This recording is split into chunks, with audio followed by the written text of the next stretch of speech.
Hello, children. So, today our topic is the depressive disorders. We have heard how just being depressed or sad are two different things altogether. That how, when this feeling of extreme sadness, distress is prolonged, and what can it actually lead to in the times to come. To begin with, one of those most prevalent and the most common, or you can say the most recognized mental disorders have actually been that of depression. So there are a lot of negative moods that depression tends to cover, and a lot of behavioral changes.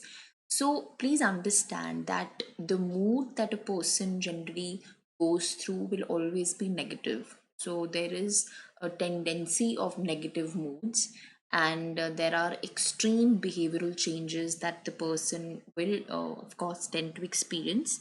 So, depression, if we come to see what is depression basically, so depression, is basically a symptom, or you can say it is a disorder.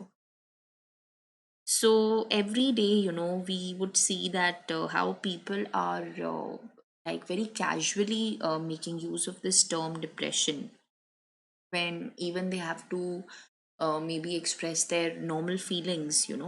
That could be like, if they've actually experienced a major loss in life, or they've gone through like a heartbreak, or maybe they've not been able to attain a particular goal in life. So they just term it as, I'm feeling depressed today.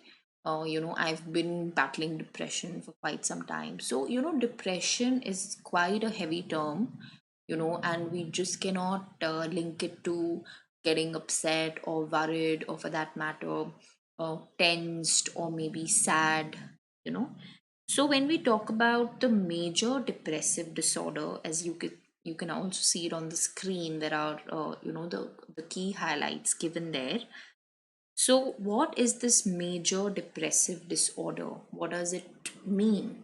So it is basically a period of depressed mood, or you can say a loss of interest, you know, or pleasure in most of the activities, and so you just simply lose the interest, you lose the pleasure to do anything in life.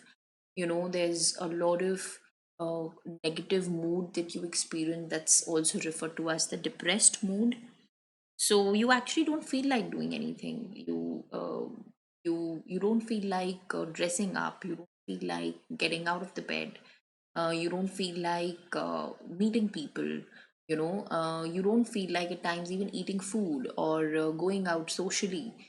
So there are a lot of behavioral changes that a person starts witnessing. So there's more of, shelling, and you would just shell yourself and refrain yourself from really trying to even maybe get out or pull out yourself from this particular mood, and you tend to be in this mood for quite a long time. So also people experience a lot of symptoms when they are undergoing depression, and the major symptoms that they actually witness is, of course, the change in the body weight. There is constant sleep. They also feel like sleeping a lot, and they tend to sleep because they don't want to think, and they tend to sleep over their problems. And when there is any problem, any situation that's time and again bothering them, in their mind, so they tend to sleep, and they tend to sleep over the problems, over the situations, and they feel that sleeping would probably help them get out of the situations and help them not think about it much. But as soon as you get up again, the problem crops up. So of course sleeping is not the solution, but that's what a lot of depressed people do. There's too much sleep, also constant sleeping pattern. Then also there is a problem with the sleeping patterns. Of course, one is that they tend to sleep also over their problems, and can also be that they are not able to sleep. People probably can just wake up in the middle of the night. They can have sleepless nights because of too much of thinking. or they tend to sleep too much. So there is a sleep situation here. So there is a constant sleep issue. They feel very tired. There is an inability to think clearly, and there's agitation. There is a greatly slowed behavior, and also they have thoughts of death, they have thoughts of suicide, and there's excessive guilt that they could be battling, or also they have feelings of worthlessness, so they don't feel that they are capable enough, and there is constant blame, belittling, and all of this that happens when people is undergoing depression. Then we have some factors, which are basically, you can say, quite predictable, or they can be the risk factors that a person can eventually fall into depression. And there are certain risk factors, or you can say predictable factors, that can lead to depression. One is, of course, the genetic makeup, or you can say the hereditary. It's an important risk factor here for most of the depression cases and other depressive disorders. So, yeah, you have something called as genetic makeup, and depression is but genetically inherited. Not necessary that because there is somebody in depression in your family, so you will be, a victim of this particular disorder, or you will tend to, or you'll be bound to fall into depression. It's not necessary.